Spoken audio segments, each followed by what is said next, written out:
When I applied for the waiter position at a local restaurant, I thought it would be just like any other temporary job. Long hours, rude customers, and low pay. The ad in the newspaper seemed straightforward, almost generic. Waiter wanted. Night shift. Cash payment at the end of the shift. No experience necessary. I accepted immediately. I needed the money, and the fact that they paid daily was perfect for catching up on my overdue bills. The restaurant, called Midnight Gourmet, was tucked away in a dimly lit alley with a flickering neon sign and a strange smell I couldn't quite identify. Right at the entrance, I was greeted by the manager, a tall, thin man named Mr. Agner. His appearance unsettled me. It was like he was wearing an invisible mask with a fixed smile, but his eyes, dark and deep, told a different story. He led me to the kitchen while explaining the rules. The rules were unusual, to say the least. Never make eye contact with a customer for more than 3 seconds. Serve orders exactly as they're made. No questions. Don't enter the kitchen after midnight. If you hear footsteps or voices when the restaurant is empty, ignore it. Keep working. At the end of your shift, leave immediately and never look back. I thought it was some kind of inside joke to spook the newbies, but Mr. Agner's serious look made me realize there was no room for discussion. He ended with a warning. If you break any of these rules, you'll be on your own. That night, I started my first shift. The atmosphere was strange, dim lighting with candles on every table. The dining room had an old-fashioned decor, like time had stopped in the 1920s. Customers began arriving promptly at 10 p.m. They were peculiar. Everyone dressed formally, as if they had come from some elegant event. But what made me uncomfortable was the way they moved. Slowly, with dragging steps, as if each movement required enormous effort. And above all, no one spoke. They only raised their hand to signal their order. At 11:30 p.m., something even stranger happened. A man in a gray suit sat at a table in the corner. When I approached to take his order, he slowly lifted his face and stared at me. His eyes were lifeless, like a fish in a market. It was impossible to look away, and I felt an inexplicable chill run down my spine. I remember the first rule and, trembling, I looked away after 2 seconds. He smiled slightly and said, "You're doing well for now." I didn't ask questions. I just wrote down the order and went back to the kitchen, where I discovered there was no one preparing the food. Still, the plates appeared magically on the counter, ready to be served. At that moment, I realized something was terribly wrong. When the clock struck midnight, I heard footsteps behind me. The restaurant was empty. All the customers had left. Following the fourth rule, I kept cleaning the tables, even as the footsteps grew louder, faster, and seemed to be getting closer. When my shift ended, I left through the back door and followed the fifth rule. I didn't look back, but as I walked down the deserted street, I had the feeling that someone was watching me. That was just the beginning. I returned to the restaurant the next night, a mix of curiosity and nervousness bubbling inside me. The previous shift had been unsettling, but the promise of easy money kept me grounded. Plus, my mind tried to rationalize the strange events as part of some eccentric tradition or elaborate prank. Upon entering, I was once again greeted by Mr. Agner. His smile seemed even more rigid, like it had been sewn onto his face. He handed me an apron and simply said, "Remember the rules. Tonight will be more eventful." As soon as the clock struck 10 p.m., the customers began arriving. This time, there were more of them, and again, no one exchanged a word. The silence was absolute, broken only by the sound of cutlery touching plates or soft footsteps on the wooden floor. Something about the customers deeply unsettled me. Though they were impeccably dressed, their faces seemed empty. The expressions didn't match their gestures. Some smiled while staring blankly at nothing. Others appeared completely oblivious to everything happening around them. As I approached the table to serve an order, I noticed something strange. One of the customers had no shadow. I blinked several times, thinking it was a trick of the light, but it wasn't. The man, with pale skin and a frozen smile, looked at me for a moment, and I felt the same chill I had the night before. I made sure to avoid eye contact for more than 2 seconds. About an hour later, something unusual happened. The restaurant filled up. All the tables were occupied, but still, no one said a word. I was cleaning one of the empty tables when I felt a cold touch on my shoulder. I turned quickly, but there was no one there. The entire dining room seemed to be watching me, even though the customers didn't lift their heads. It was as if I could feel invisible eyes examining me. I went to the kitchen, trying to calm my nerves. Like the night before, there were no cooks, but the plates kept appearing on the counter, as if some invisible force was placing them there. When I returned to the dining room, I noticed that all the customers had stopped eating at the same time. They were motionless, staring at their empty plates. The silence became deafening. The tension grew with every passing minute. One of the customers, a woman with gray hair and a black dress, suddenly stood up. She walked toward the door and stopped, looking back as if waiting for something. That's when she broke the silence. "You shouldn't be here." Her words echoed through the empty dining room. And suddenly, all the other customers started banging their cutlery on the tables in unison. The sound was horrific, like a drum pounding directly in my head. I froze, unable to react. When the noise stopped as abruptly as it started, the woman was gone. After that, the night continued as if nothing had happened. The customers finished their meals, got up, and left, one by one, without leaving a trace. When the clock struck midnight, the restaurant was empty again. The footsteps started once more. This time, they seemed closer, sharper. Against my instincts, I looked toward the hallway that led to the stockroom. There was a shadow there, tall and still, like a figure watching me from afar. I remembered the fourth rule, and quickly looked away, but the feeling of being watched lingered. I finished my shift as quickly as possible and left through the back door without looking back, as I had been instructed. But this time, the silence of the street didn't bring relief. I had the distinct impression that something or someone was following me. The next day, I was overcome with a suffocating sense of unease. I couldn't stop thinking about what had happened. The woman who warned me, the figure in the hallway, the customers without shadows. Everything seemed like a sick joke played by reality itself. Even so, I went back to the restaurant. Part of me wanted answers. The other, more sensible part, just wanted to do my shift and leave as quickly as possible. This time, Mr. Agner seemed even more serious. He called me into the office before the shift started and handed me a folded piece of paper. "Read this when you're alone," he said, his voice heavy. "And remember, the rules exist for a reason." Hours later, as the restaurant was already filled with silent customers, I finally had a moment of privacy. I opened the paper and read the hastily written words in hand. "If you hear footsteps again, you have 2 choices. Ignore them or face them. But be prepared to pay the price if you choose the second." The message didn't make sense, but its urgent tone left me anxious. Ignoring the footsteps had worked before. Why would I even consider facing them? Around 11 p.m., the sound of footsteps began. This time, they came from the main dining room, as if someone was walking between the tables. I looked around, but no customers seemed to notice. They all remained motionless, focused on their plates or staring blankly ahead.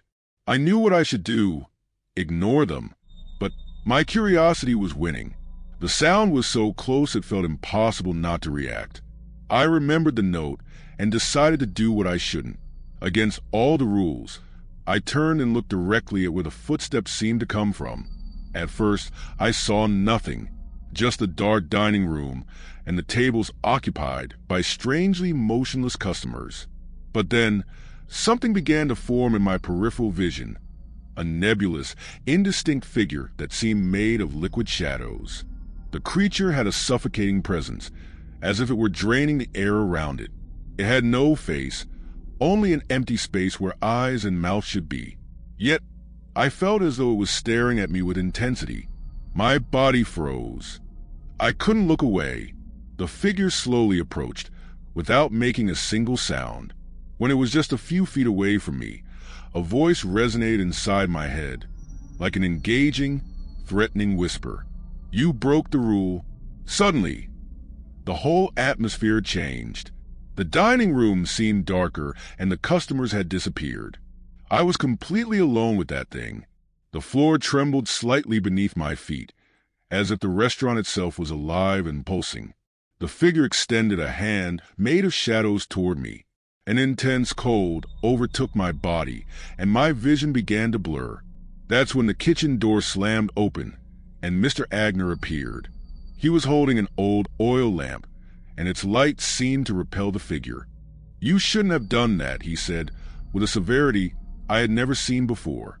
The creature recoiled, disappearing like smoke blown away by the wind. Agner grabbed me by the collar of my uniform and dragged me to the kitchen.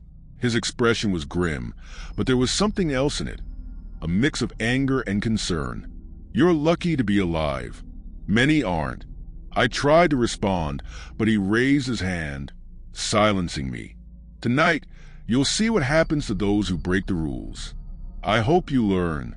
Before I could ask what he meant, he opened the freezer door. But instead of shells and ice, what I saw made me instinctively recoil. The inside of the freezer was another place, a vast dark space, filled with figures like the one I had seen earlier. Some were motionless, while others crawled, emitting moans that seemed to come from another world. "They're the ones who defied the rules," Agner said, pointing at the creatures. "And now they're part of this." I felt my stomach churn. I wanted to run, but my legs were paralyzed with fear. "Why did you let me see this?" I managed to whisper. He stared at me, his face as rigid as stone.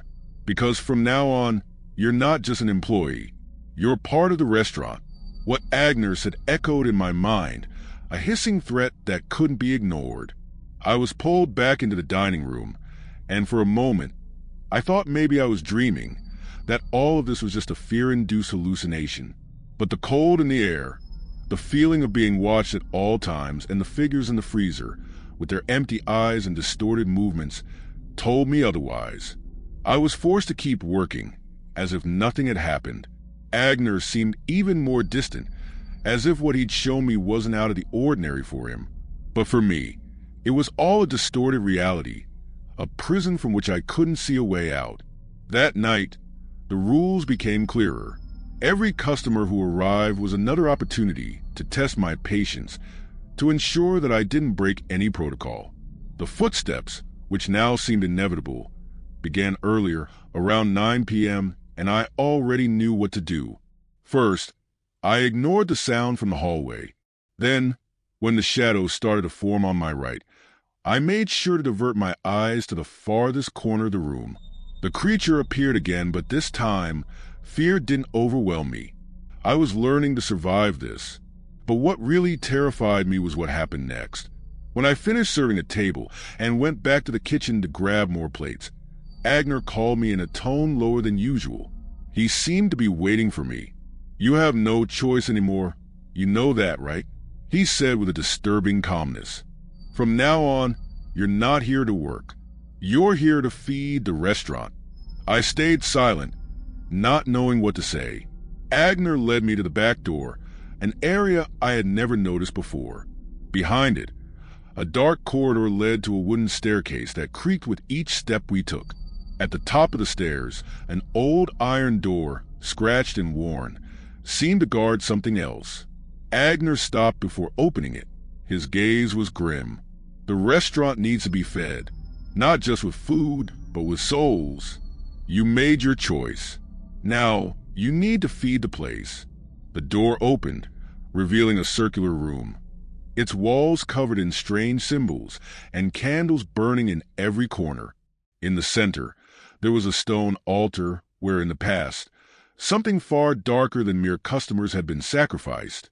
A sense of dread washed over me, a presence that I couldn't see, but felt overwhelmingly, hovered over us. Then, I saw what Agner was showing me. On one of the walls, there were images of past customers now paralyzed, their eyes glazed over in expressions of agony, all part of a macabre ritual. I began to understand what he meant by feeding the restaurant. Those customers weren't simple figures. They weren't humans as I had seen them. They were there for something much worse. To feed an entity that lurked in the shadows of the restaurant, that fed on souls, and that now seemed to be staring directly at me. The idea of running, of escaping, was instant, but the fear and the sense of helplessness paralyzed me. Agner watched me with a look that left no room for questions. "There's no way out for you anymore," he said in a cold, authoritative voice. "You'll learn to be like them, or you'll be consumed." I didn't fully understand what he meant, but I couldn't protest. An invisible force seemed to pull me toward the center of the room, toward the altar. Agner stepped back, as if letting me take part in something I couldn't control. At that moment, the room began to spin. The shadows on the walls moved, as if they were alive. I could hear whispers coming from all sides. Words I couldn't understand, but that sounded like an invitation to the darkness. The first rule was clear. Don't look at what lies beyond. I broke the rule, and now, the true face of the restaurant was beginning to reveal itself. Suddenly, the floor shook violently and a scream echoed coming from within the walls. I looked toward the iron door and saw something approaching. It wasn't a physical creature, but something darker, something that existed only to devour. The footsteps began again, but this time, they were not the footsteps of customers. They were heavy, too heavy for any human being. The creature was coming, and somehow, I knew it had come to take me. Before I could react, a blinding light shone from the altar, and a skeletal hand emerged from the darkness. I was trapped. The light that emerged from the altar was more than intense. It seemed to consume everything around it, pulling the darkness into itself, as if the very room was being swallowed. I felt an invisible force pushing me toward the center, where the skeletal hand now hovered, waiting to grab me. The sound of heavy footsteps grew louder. They weren't human footsteps, nor even those of an animal. They were footsteps of something that shouldn't exist, something that had transcended the limits of flesh. The air grew dense, suffocating, and the sense of dread intensified with each passing second. Agner stood still, unmoving, as if this was all part of the process. He didn't move or make a sound, but his gaze never left me. It was as though he was waiting for me to accept the inevitable, as if he were a guide to the transition between the world of the living and the world of shadows. The skeletal hand reached out even further, its long, curved fingers ready to envelop me. I knew that if I were touched, I would be lost. But there was something inside me that refused to succumb. Maybe it was a survival instinct or a last-ditch effort to escape this nightmare. I closed my eyes tightly, trying to block out the sight of the creature and the altar. My breathing was erratic, the fear now becoming a constant pressure on my chest. But something unexpected happened. I felt a presence, as if another force were rising within me. Suddenly, the room trembled even more, and a scream echoed again. But this time, it wasn't the scream of a lost soul. It was the scream of something trying to break free. The energy in the air shifted, became more chaotic, and the sound of the footsteps grew more dissonant, as if the entity were fighting against something. I didn't know what was happening, but then I heard Agner murmuring incomprehensible words, something like a chant that seemed to try to calm the entity, to bind it once again. The skeletal hand receded slightly, as if being repelled by something invisible. That's when something began to form in front of me. A dark, indistinct silhouette, but with an aura of palpable power. It wasn't human, but it seemed to have an essence that overshadowed anything I had ever seen. It approached slowly, and a deep, resonating voice emerged, like a whisper coming from every corner. No, not yet. I knew that this voice wasn't speaking to me, but to Agner. The entity was aware that something was wrong. Something had been altered in this space. And then, as if there was no more delay possible, the silhouette took a step forward, and the air around me exploded into unbearable heat. Agner fell to his knees, his eyes wide, his face pale and filled with terror.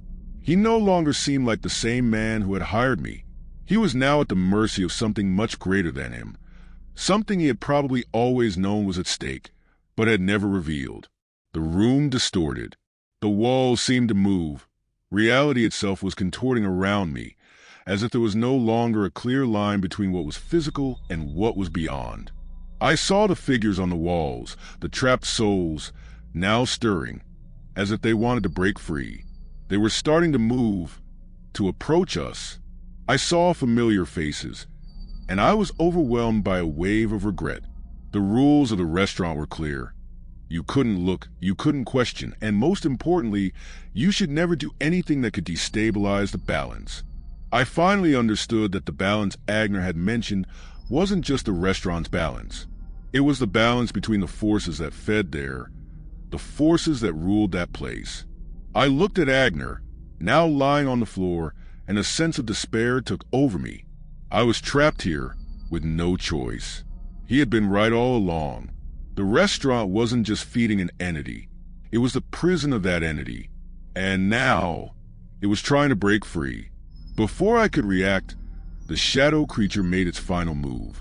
It stretched with supernatural speed and enveloped Agner with its black arms. He screamed, but it wasn't a human scream.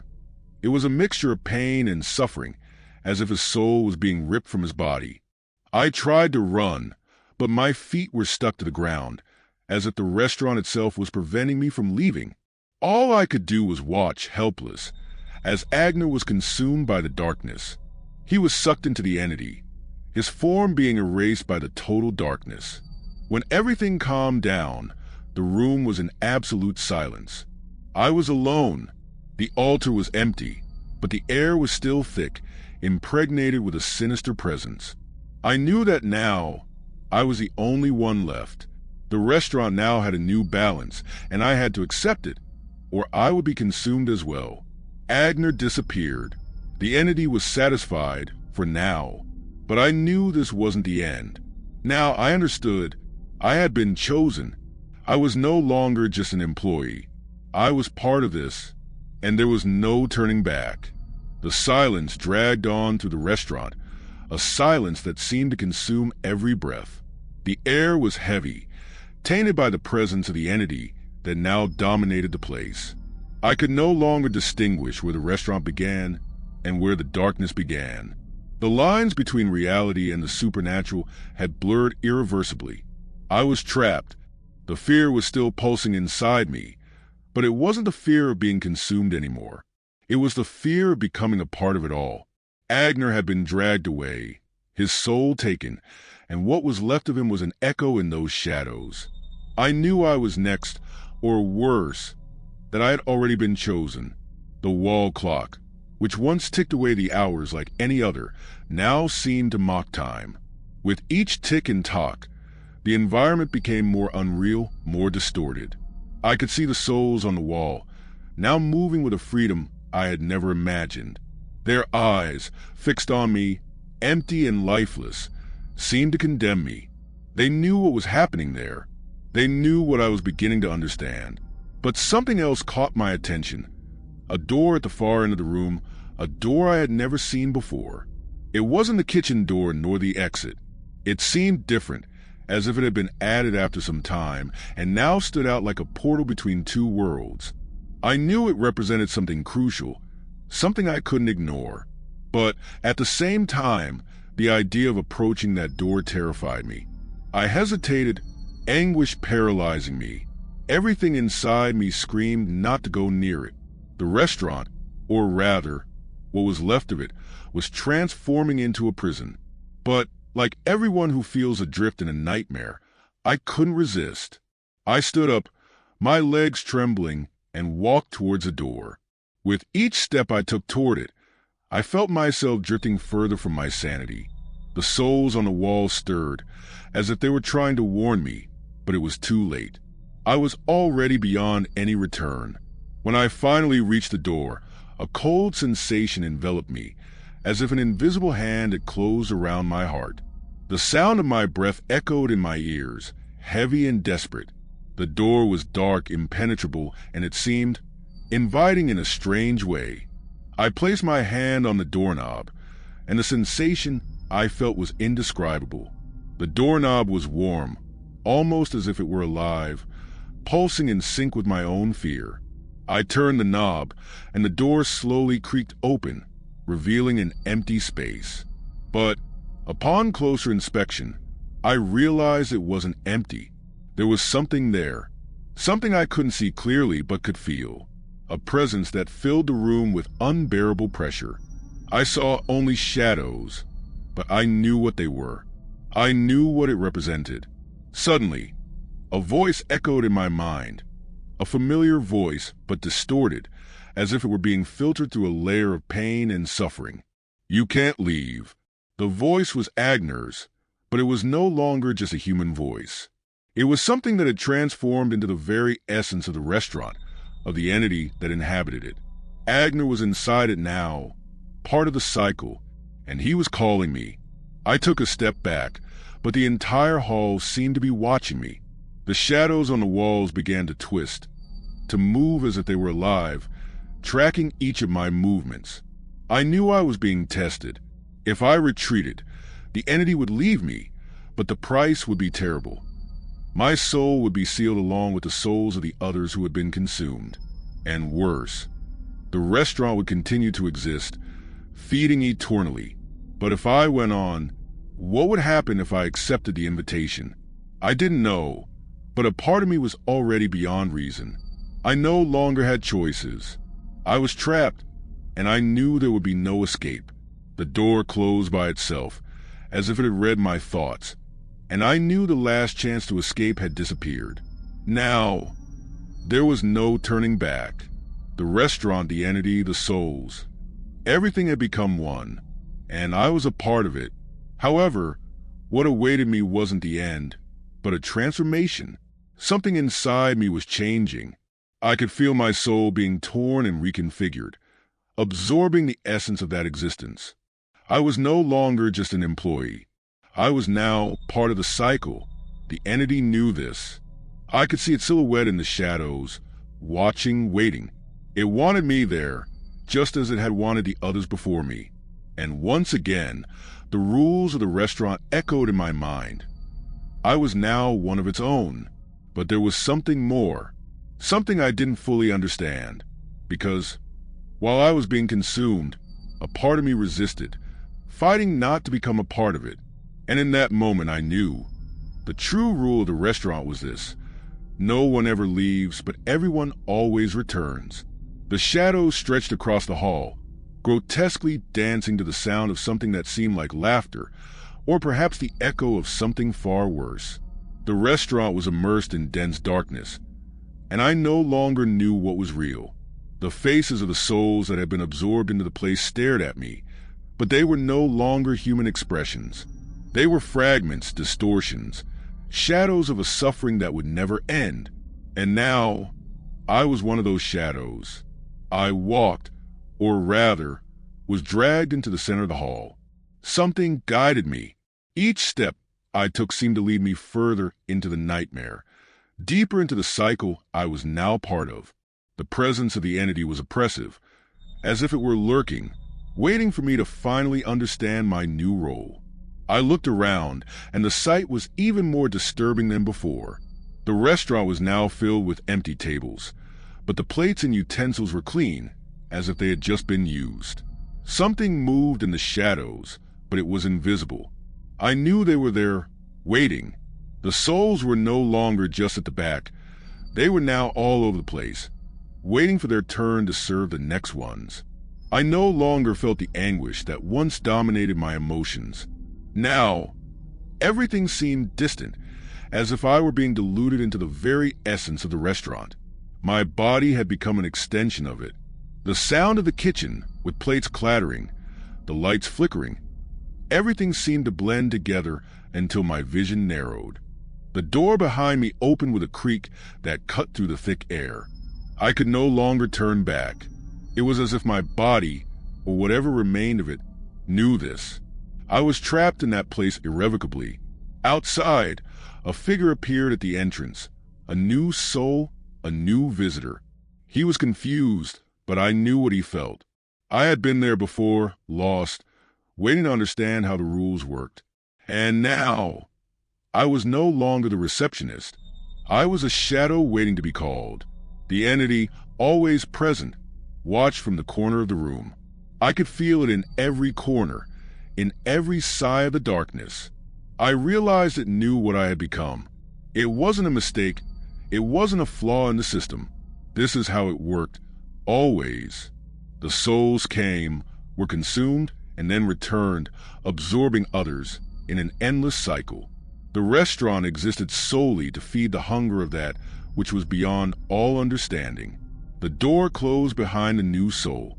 I watched as he walked through the room, trying to understand what was happening. He didn't know yet, but he would soon understand. Everyone did. I approached a table, as if I were part of a reflection, and saw my own expression reflected on the polished wood surfaces. I was no longer who I was. There was no face anymore, only an entity, another shadow aligned with the rest. The customer sitting at the table looked at me, and for the first time, his eyes shone with a pain that was mine. And in the back, the entity manifested. Now, there were no more secrets. There was no more choice. The restaurant, the rules, everything was part of a macabre game. And I, now, was a new guardian of this cycle, responsible for receiving, feeding, and delivering those who, like me, fell into the trap of eternal return. I was a fragment of a greater whole, condemned to serve forever. The entity approached, the restaurant filled with the feeling of a new order coming in, a new soul waiting to be served. And so, the cycle repeated. I knew what would come next. Another day, another customer, another lost soul, swallowed by the emptiness that would never be satisfied. The restaurant was ready for the next meal, and I no longer knew who I was. I simply existed,